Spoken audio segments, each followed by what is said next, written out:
Sempat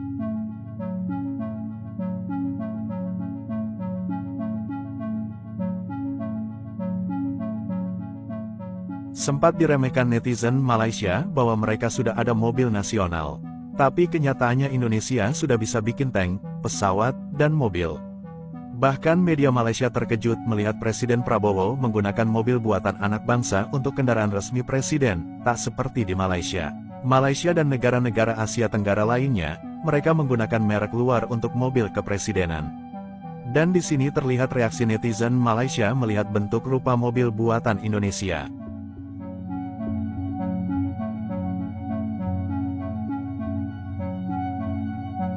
Presiden Indonesia ke-8 Prabowo Subianto semalam menaiki kenderaan Presiden khas MV3 Garuda Limousine yang dihasilkan oleh syarikat senjata milik negara PT Pindad dari Kompleks Perundangan Senayan ke Istana Negara Jakarta. Prabowo menaiki kenderaan itu selepas selesai upacara angkat sumpah di Kompleks Parlimen Senayan.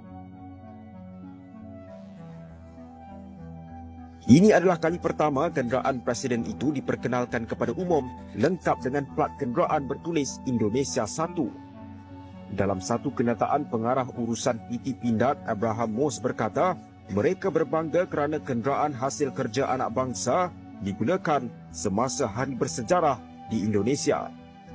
Sementara itu, pengarah teknologi dan pembangunan PT Pindad Sijit P. Santosa berkata Prabowo akan menjadi individu pertama yang menggunakan kenderaan buatan dalam negara itu.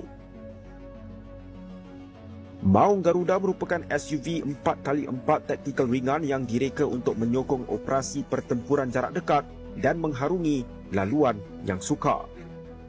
Berdasarkan laman rasmi Pindad, Maung direka untuk keboleh gerakan yang tangkas dan boleh dipercayai bagi menyokong mobiliti penggunanya dalam pelbagai bidang operasi.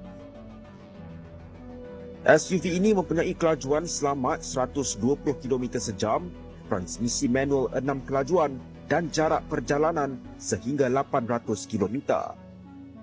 Maung boleh dilengkapi dengan pendakap senjata 7.62 mm, konsol senjata SS2 V4, peranti navigasi GPS, penjejak kenderaan dan peralatan lain. Kereta 4 penumpang itu seberat 2,160 kg dan boleh diubah suai untuk pelbagai kegunaan. Bagaimanapun, kenderaan untuk Prabowo diubah suai dengan gaya Eropah yang dilengkapi rim krom serta terdapat logo Garuda di belakangnya. Saya menemukan ada profesor Indonesia lulusan MIT. Hari pertama dia lulus dari MIT, direkrut oleh General Motor. Dia kerja di General Motor kalau nggak salah 13 tahun atau 15 tahun. Saya dengar ada orang itu. Saya dengar bahwa dia sudah kembali ke Indonesia. Saya tarik dia. Profesor, daripada Anda hanya ngajar di ITB, sangat penting. Tapi Anda tetap ngajar di ITB, tapi Anda jadi direktur produksi teknologi di Pindad. Dan itu hasilnya adalah mobil buatan Indonesia. Kalian membangga-banggakan mobil nasional yang kalian kongsi dengan negara asing itu. Ya, tengok ini kita boleh buat ini, tank, ya, kendaraan tempur, amfibi, ya, kendaraan anti huru-hara itu kita bisa buat. PT Pindad, kita punya PT Pindad yang bisa membuat alat-alat tempur kita sendiri, ya.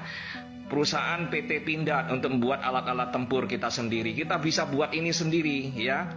Saya tak tahu di sana bisa buat enggak macam ini. Ada kilang-kilang macam ini enggak? Bisa buat tank sendiri tak? Ya. Ini di Indonesia sudah lama kita buat ini PT Pindad, ya. Lalu ada PT PAL. PT PAL itu galangan kapal yang bisa buat kapal perang, kapal komersial. Boleh kita buat sendiri, ya. Dan ini pesawat CN295. Ya, yang dibuat oleh PT Dirgantara Indonesia yang dulu berupa namanya IPTN, ya, yang didirikan oleh mantan Bapak Presiden kami B.J. Habibie, almarhum B.J. Habibie, ya, yang bekas Menteri Ristek, ya, Menteri Research and Technology, ya. Beliau yang meletakkan pondasi perakitan pesawat terbang macam ini. Kita sudah buat pesawat terbang.